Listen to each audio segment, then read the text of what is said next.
Okay, let's unpack this. Welcome back to the deep dive. Today we are tackling, well, one of the most fundamental human mysteries, really. Why, out of literally billions of people, are we drawn to the specific handful we choose to love, maybe partner with, or just keep close? If your main source of relationship info comes from romantic comedies, you probably buy into that whole opposites attract idea. We all know the story. The grumpy CEO falls for the free-spirited artist, right? But the research you brought to the table, it tells a very, very different story. That classic Hollywood idea is, well, mostly false when you look closely. That's really the first big takeaway. Those durable, satisfying connections, friendships, long-term romance, they're almost always built on similarity, a bedrock of similarity. When you actually crunch the numbers and look at the studies, the opposites attract thing, it rarely leads to long-term happiness or stability. But, and here's where it gets interesting, it's not quite as simple as just finding a carbon copy of yourself. Our sources show similarity works on two quite distinct levels, psychologically speaking. So our mission today is kind of to give you the blueprint for this duality. We're drawn either to the actual self people who are basically like us right now, confirming who we are, or we're drawn to the ideal self people who represent who we kind of wish we could be, the aspirational version. Okay, let's start with the first one, the comfort zone, the actual self. Why is looking for someone similar? Why does that feel like such a built-in safety mechanism for our brains? It really comes down to validation and stability. When you're around people who share your core beliefs, your values, maybe even your politics, it satisfies this deep psychological need. Psychologists call it cognitive consistency. Cognitive consistency. Yeah. Every time your friend or partner agrees with your take on something important, it's like a little signal to your brain saying, okay, you're rational. The world makes sense. So it's not just about finding someone nice, it's about finding someone who keeps confirming our own view of reality. Exactly. Similar people offer instant social approval. It means you could lower your guard. Differences, well, they require mental energy, negotiation, sometimes even conflict, right? Similarity just feels like acceptance. And the brain often perceives a really major difference in philosophy as almost a kind of subtle threat to your own internal balance. And this is crucial, I think. It saves so much mental energy. I loved that concept of flow that came up in the material. Just think about how tiring it must be to constantly have to explain your sense of humor or your cultural references or why you care about certain things. Absolutely. That's the flow. Yeah. When you share that fundamental unspoken language, the jokes, the assumptions, communication just flows. It's easy. There's no need to constantly translate yourself or, justify your perspective. It's like, imagine trying to have every single important conversation in a language you barely speak versus just relaxing in your native tongue. Okay, wait. Are you saying this goes beyond the big stuff, like values or life goals? Because the research you mentioned on minor similarities, that genuinely surprised me. It's one of the most compelling bits of data, actually, this preference for similarity. It's not just about the big picture. People show a real measurable preference and attraction to others who share incredibly minor details, things like the first letter of their name. Seriously? The first letter. Yeah, or sharing a birthday. It sounds trivial, almost ridiculous. But the underlying principle seems to hold. The more little boxes of similarity you tick, even seemingly arbitrary ones, the stronger that initial pull can be. Huh. More similarity equals stronger attraction, even for tiny things. And there's another fascinating layer to this mirror effect. It's not just that we find similar people attractive. The sources also reveal that once love, or even strong liking, takes root, it can actually create the perception of similarity. What do you mean create it? Well, we start to believe that the people we love are much more like us than they perhaps subjectively are, in terms of their values, their interests, their sense of humor. So the relationship itself starts building this almost an illusion of more similarity. How does that work? Is it projection? It's largely projection, yeah. Once we're invested in someone, emotionally committed, we have a kind of stake in believing we made a good choice. Our subconscious goes, well, I love this person, and I'm rational, so they must be similar to me because similar people validate me. Mm-hmm. So we might unconsciously downplay the differences and really amplify the similarities we do see. It confirms our decision was sound. Wow, okay. That's powerful. So our brains are actively working to see similarity once we're attached.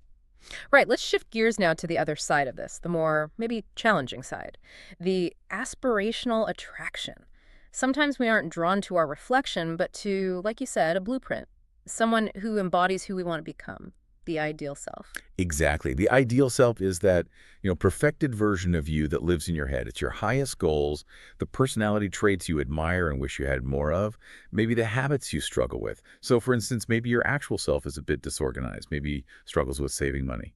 But your ideal self, that version is super disciplined, financially savvy, maybe runs marathons. Okay, so if there's this gap, this maybe feeling of not quite being good enough between who you are now, actual self, and who you wish you were, ideal self, how does choosing a partner who seems to be that ideal version, how does that help? This is what we call aspiration attraction. When the person you're drawn to embodies qualities of your ideal self, you get this deep, often subconscious feeling of completion. Completion, like they fill a gap in you. In a way, yeah. It feels like you're almost borrowing their positive traits. We subconsciously think that their discipline, or their success, or their confidence will somehow rub off on us.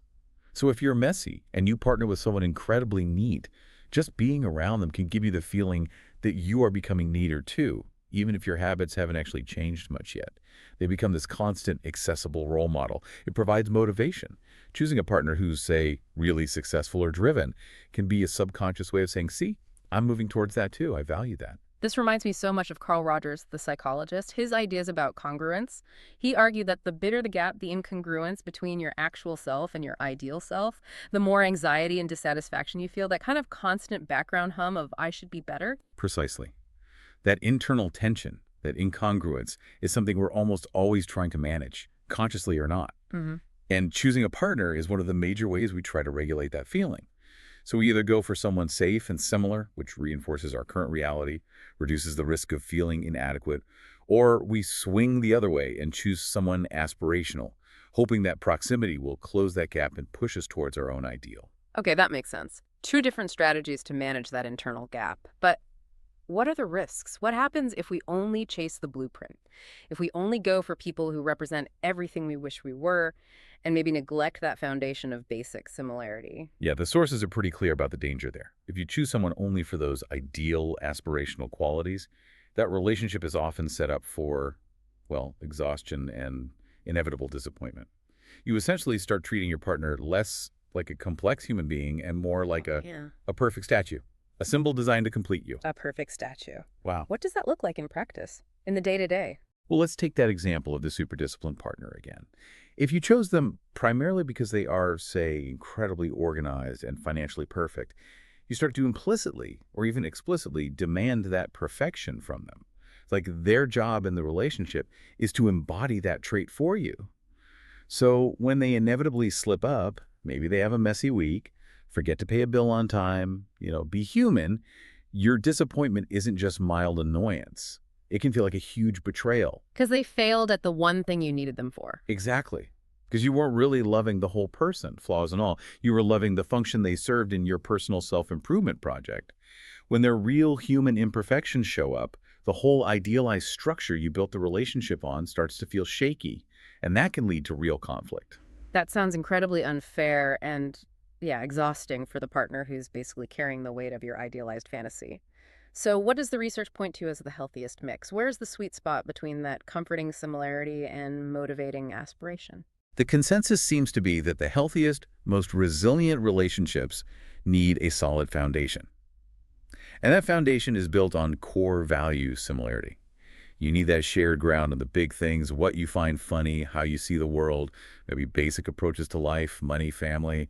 That meets those crucial actual self needs for safety, predictability, feeling understood. Okay, so get the core alignment right first. Right.